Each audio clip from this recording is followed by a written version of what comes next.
Halo sobat, bertemu lagi dengan saya Bang Rapa. Masih di channel Rapa Ajahra, channel terkece, terkeren, dan terpopuler.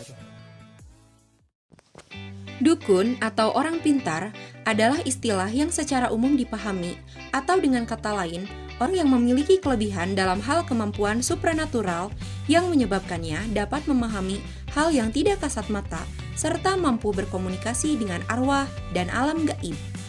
Hal ini dipergunakan untuk membantu menyelesaikan masalah di masyarakat, seperti penyakit, gangguan sihir, kehilangan barang, kesialan, dan yang lainnya. Aktivitas yang dilakukan dukun disebut perdukunan. Ngomong-ngomong masalah dukun, berdasarkan informasi yang dikutip dari kompas.com, baru-baru ini telah ditemukan sebanyak 12 orang yang menjadi korban pembunuhan Tohari alias Mbah Slamet 45 tahun. Dukun pengganda uang di Banjarnegara, Jawa Tengah, jasad korban ditemukan terkubur di kebun milik tersangka di Desa Balun, Kecamatan Wanayasa, Banjarnegara, yang berjarak sekitar 2 km dari rumahnya. Nah sob, selain dukun Tohari, ternyata di Indonesia pernah ada dukun-dukun pengganda uang lainnya. Baik, tanpa berlama-lama, mari kita saksikan videonya. Check it out!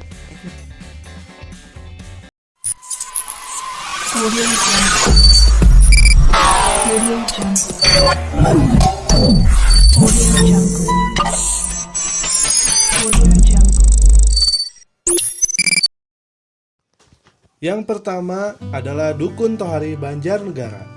Slamet Tohari, warga desa Balun, Kecamatan Wanayasa, Kabupaten Banjarnegara, telah diamankan polisi karena kasus penipuan yang berujung pembunuhan dengan modus penggandaan uang di Banjarnegara, Jawa Tengah. Awal mula ketahuan kelakuan Mbah Slamet ketika korban PO menulis pesan jika sedang di rumah Mbak Slamet dan meminta anaknya berjaga-jaga seandainya dia berumur pendek atau tidak ada kabar hingga hari Minggu 26 Maret 2023 agar ia langsung ke lokasi bersama aparat. Akan tetapi sejak tanggal 24 Maret PO tidak bisa dihubungi. Singkat cerita, anak dari korban PO pun mendatangi rumah Mbah Slamet. Dan benar saja, PO sudah meninggal di tangan Mbah Slamet. Adapun alasan pembunuhannya karena merasa kesal terus-menerus ditagih oleh korban. Mbah Slamet akhirnya memberi PO minuman yang telah dicampur dengan potas atau potasium sianida, hingga akhirnya meninggal dunia dan dikuburkan di jalan setapak yang menuju hutan. Selain korban PO, polisi kembali menemukan 10 mayat korban lain di kasus pembunuhan berencana Mbah Slamet.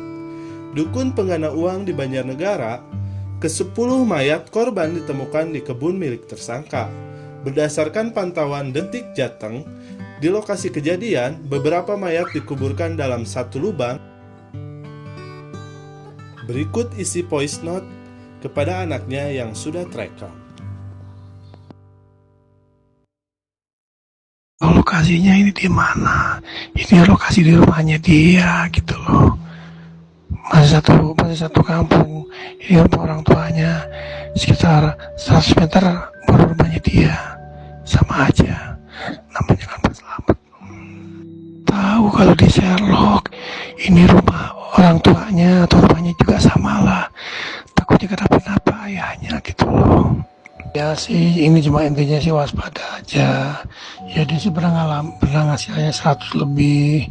Coba ini buat waspada aja. Takutnya namanya ayah kan gak punya temen, gak punya asisten, gak punya ajudan, gak punya rekan-rekan yang orang ayah percaya lagi. Makanya ayah agak sedikit ngeri gitu loh. Apalagi tadi di hutan, ayah gak sadar. Apanya ngantuk mulu, habis minum Pocari Sweat. Tidur lagi sampai ayah lagi bersila nih sambil nunggu kepala ayah langsung tidur di bawah. Kan aneh, dia ngomong dia kayak orang mabuk, dia juga kayak ngabuk, kayak ngomong sendiri kayak orang gila. Yaudah ya, moga-moga.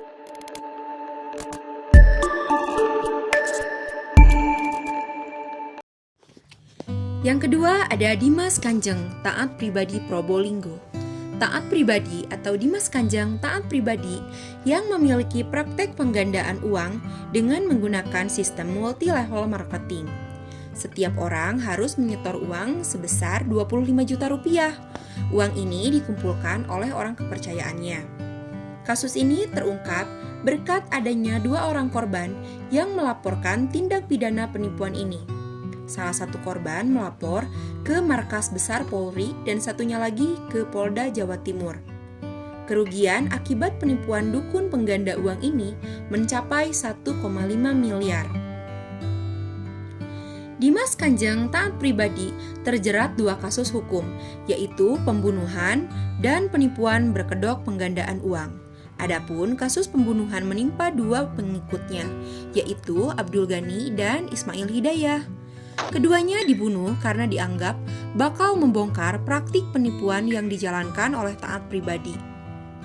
Dimas Kanjeng divonis 18 tahun penjara oleh majelis hakim dalam kasus pembunuhan ini di Pengadilan Negeri Keraksaan Probolinggo, Jawa Timur, Selasa 1 Agustus 2017.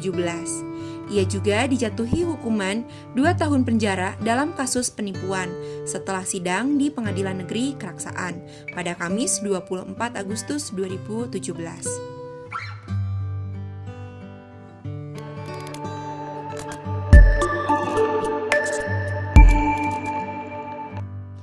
Baik, selanjutnya yang ketiga ada Wawon CS yang berada di Bekasi. Wawon Erawan alias Aki mengaku-ngaku bisa menggandakan uang. Mayoritas kliennya berasal dari kalangan tenaga kerja wanita atau TKW. Berdasarkan pernyataan kepolisian, ada 11 TKW yang menjadi korban penipuan Wawon. Namun, aksi penipuan itu justru mulainya terkuak dari temuan jenazah yang jadi korban pembunuhan Wawon bersama komplotannya, yaitu Duloh dan Dede, pada akhir 2022. Total ada 9 orang yang jadi korban pembunuhan berantai Wawon CS. 2 diantaranya korban tewas merupakan TKW. Mereka disebut dibunuh karena menagih hutang yang dijanjikan Wawon. Sementara 7 korban lainnya masih merupakan kerabat Wawon CS. Mereka dibunuh karena mengetahui aksi Wawon CS. 9 korban pembunuhan Wawon CS ditemukan di daerah Cianjur, Bekasi, dan Garut, Jawa Barat. Kini Wawon, Duloh, dan Dede telah ditetapkan jadi tersangka pembunuhan berencana dan ditahan oleh polisi.